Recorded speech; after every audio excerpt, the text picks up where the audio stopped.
On Friday, Ukraine President Volodymyr Zelensky paid his first official visit to Ottawa since Russia invaded his homeland in February 2022. As expected, the charismatic Zelensky used the occasion to plead for continued financial and military support from Canada. Life and justice must prevail everywhere in Ukraine and for all Ukrainians. This Russian aggression must end with our victory. It's time to target just what exactly Canada has provided to Ukraine so far and what we could possibly provide in the future. To date, Canada has furnished over $8 billion in aid to Ukraine since the war began, with roughly $1.8 billion of that being in the form of weapons and munitions. In their most recent budget, the Liberal government set aside a further $500 million from the Defense Department for future support to the armed forces of Ukraine. This will not be an easy task to fulfill, as the Canadian military arsenal has already been heavily drained in support of Ukraine's war effort.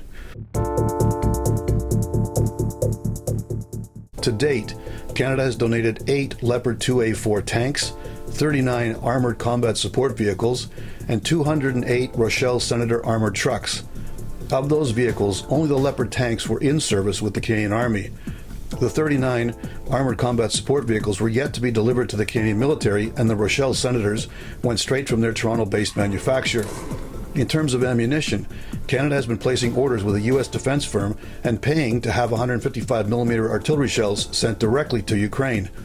In the scramble to find any additional hardware to ship to Ukraine's front lines, it came to light that the Canadian Army are about to ship 67 tracked light armored vehicles to the scrapyard.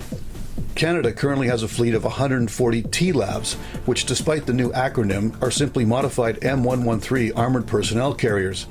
According to DND, the 67 TLAVs currently awaiting disposal are already out of commission and have been cannibalized to keep the remaining 73 TLAVs roadworthy.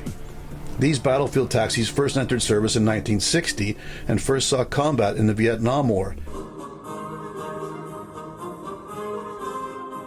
During my own military service with Princess Patricia's Canadian Light Infantry in the 1980s, we were acutely aware of the fact that our M113s were older than most of the soldiers driving them.